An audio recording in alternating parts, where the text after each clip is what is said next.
que deram oferta para operar aquela criança. Muito obrigado por aqueles que estão fazendo alguma coisa pela obra missionária, para aqueles que adotaram o missionário, pelos que pegaram os carnês para contribuir.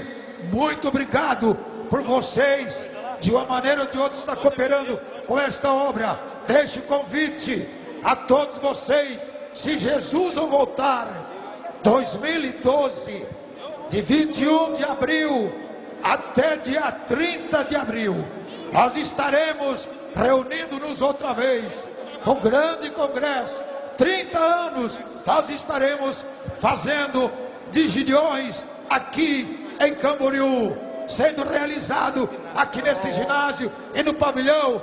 Muito obrigado, pregadores, muito obrigado, cantores, muito obrigado a todos, e o meu convite é que vocês voltem à nossa querida cidade. Obrigado, prefeita, muito obrigado todos os funcionários da prefeitura, o povo de Camboriú, pela mesma maneira. Obrigado às autoridades, aos militares que tão bondosamente aqui estiveram mantendo ordem. Obrigado ao nosso povo. Amanhã é o culto de ação de graças ali no nosso pavilhão. Então os demais receberão os nossos agradecimentos.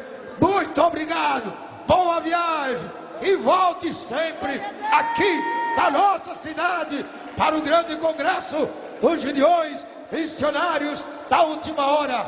E agora as bandeiras se despedindo, os cantores ainda vão cantar. Eu peço, por gentileza, dá licença, um pouquinho aqui. Eu quero trazer uma cantora aqui para ela também, por favor. Essa cantora aqui também, logo depois de Fabiana Marcelo. Essa cantora real, ela vai também despedir-se cantando. Muito bem. Após então Marcelo Dias e Fabiana e a cantora do Gessé Lima, que ele pediu no final cantar, daí ela, a terceira então no caso. Então tá bom. Patrícia após Marcelo Dias e Fabiana agora. Vamos lá. Glória a Deus. Só quem é José de Deus, levante as mãos assim pro alto. Só você que tem sonhos, irmão, e que parece que eles nunca vão se cumprir. Escuta só a história de José. Aleluia. Levante a tua mão e diga: eu ainda tenho sonhos. Ele estava condenado ao anonimato. Levante a mão e diga: esse era eu. A escravidão ou a prisão era seu fim de fato. Traído por seus irmãos, escravo da solidão. O sonhador estava preso, mas o seu sonho não. Sonhar não custa nada, diz quem não conheceu a José. O preço de um sonho é tão alto que só sonha quem tem fé. Traído, vendido, caluniado, preso e esquecido, mas vai realizar o sonho quem de Deus é escolhido. Vai, tio! Vai, José! Vai, José, usa toda essa sua fé. Vai, José, é Deus que te mantém de pé. Vai, José, Faraó vai saber quem tu és.